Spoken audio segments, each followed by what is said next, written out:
মন্ত্রিসভার বৈঠক ছিল আজকে। মন্ত্রিসভার বৈঠকে একটা গুরুত্বপূর্ণ সিদ্ধান্ত গ্রহণ করা হয়।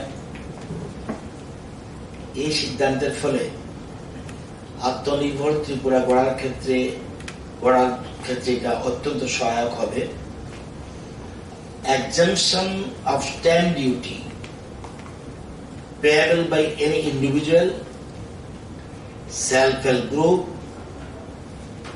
and JLGS while taking loan from bank. আপনারা জানেন যে জমি বিক্রি করতে, মর্টগেজ দেওয়ার ক্ষেত্রে, ব্যাংকে লোন দেওয়ার ক্ষেত্রে রাজ্য সরকারের রেগুলার ডিপার্টমেন্ট স্ট্যাম্প ডিউটির প্রভিশন রাখে। দেখা গেছে যে এই স্ট্যাম্পের দেওয়ার ক্ষেত্রে, পাওয়ার ক্ষেত্রে এবং দেওয়ার ক্ষেত্রে ব্যাংকের বিভিন্ন রকম অসুবিধা হওয়ার ফলে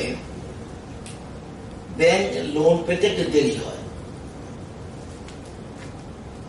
আমরা দেখেছি 19-20-তে 2,21,000 মানুষ, এটাকে ইন্ডিভিজুয়াল বলতে পারেন, সেলফ হেল্প গ্রুপ বলতে পারেন বা জেএলজিস বলতে পারেন, এই যে লোন নিয়েছে,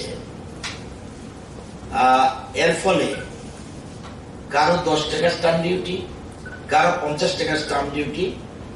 আমরা হিসাব করে দেখেছি এই স্ট্যাম্প ডিউটি রাজ্য সরকারের একটা সোর্স অফ ইনকাম।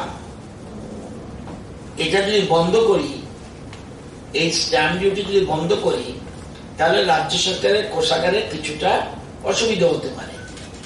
কত হতে পারে?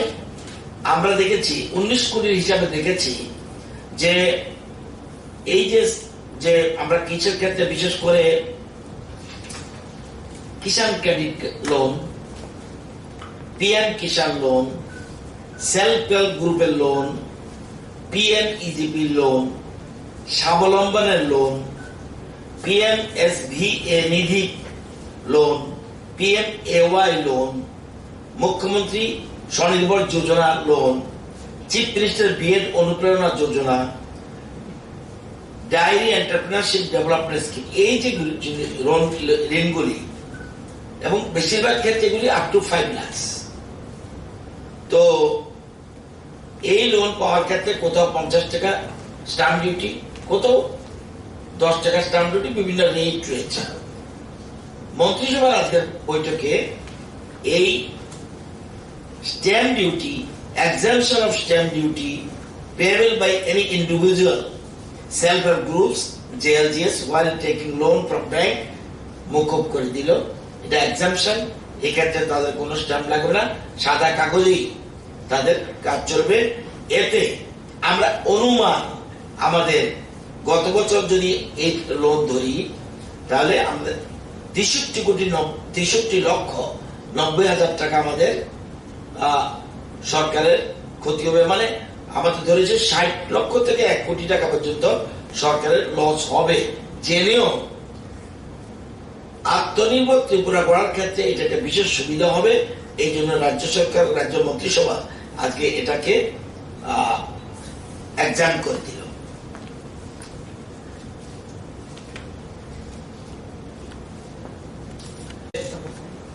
এছাড়া এটা সুবিধার জন্য বলছি, যেমন এই 20-21 অর্থ বছর, এটা অর্থ বছর সম্পন্ন হয়নি, মার্চ থেকে শেষ হবে।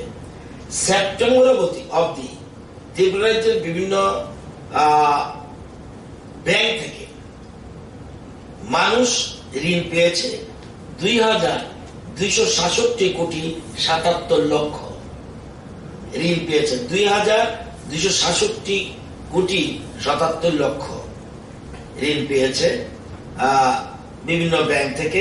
এটা একটা ইনফরমেশন। এটার সাথে ইন এডিশন আমি দিয়ে দিলাম যে এই যে সেপ্টেম্বর, অক্টোবর, নভেম্বর, ডিসেম্বর আমার হিসাব নেই এটা, এবং জমা আছে ব্যাংকে 30,748 কোটি। ওটা হলো সেপ্টেম্বরে, আরো বেশি হবে।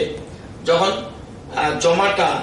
যখন আমরা মার্চের পরে গিয়ে বলবে তখন বোঝা যাবে, কিন্তু আজকের তারিখে আমি বলতে পারি সেপ্টেম্বর অবধি ত্রিপুরা রাজ্যের মানুষ ঋণ নিয়েছে 2,266 কোটি 77 লক্ষ। এটা শুধু এটার ক্ষেত্রে না, সব ধরনের লোনের কথা বলছি। এবং ব্যাংকগুলিতে জমা আছে 30,748 কোটি আপ টু সেপ্টেম্বর।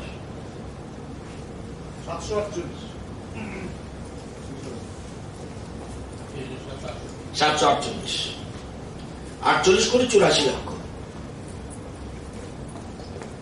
আর ঋণ পেয়েছে 2,266 কোটি 77 লক্ষ।